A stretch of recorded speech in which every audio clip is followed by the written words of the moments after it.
Welcome to family kitchen. இன்னைக்கு நம்ம ரத்த பொரியல் செய்யலாங்க. அதுக்கு நான் 1 கப் ரத்தம் வாங்கி வச்சிருக்கேன். அதுக்கு தேவையான பொருட்கள் பார்க்கலாம். சின்ன வெங்காயம் 1/4 கிலோ, 2 பச்சை மிளகா, கொஞ்சம் கருவேப்பிலை. எப்படி செய்யலான்றதை பார்க்கலாம் வாங்க. நான் கடாய் வச்சிட்டேங்க.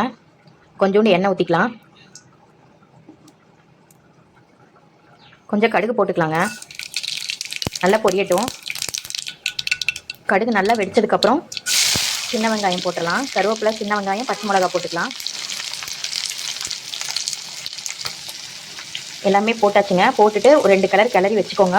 உப்பு போட்டுக்குங்க, ஆனால் கம்மியாக போட்டுக்கோங்க. ஆல்ரெடி அவங்களே ரத்தத்தில் உப்பு போட்டு வச்சுருப்பாங்க. அதனால நீங்கள் பார்த்துட்டு கூட போட்டுக்கலாம், ஆனால் உப்பு வந்து கம்மியாக போடுங்க. பாருங்க, நான் இந்த ரத்தத்தை நல்லா கரைச்சி வச்சிருக்கிறேன்.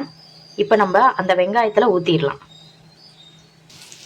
வெங்காயம் நல்லா வணங்கிருச்சு. நம்ம இப்போ இந்த ரத்தத்தை ஊற்றிடலாம்.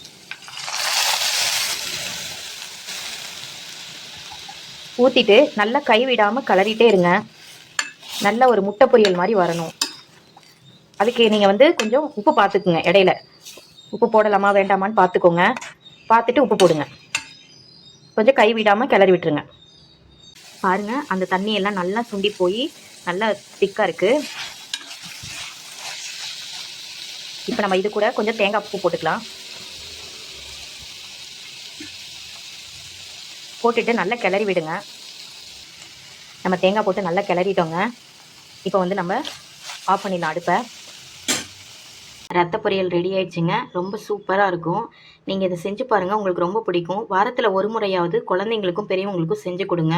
ரொம்ப ஹெல்த்தியான ஃபுட்டுங்க இது. உங்களுக்கு பிடிச்சிருந்தா லைக் பண்ணுங்கள், ஷேர் பண்ணுங்கள், சப்ஸ்கிரைப் பண்ணுங்கள்.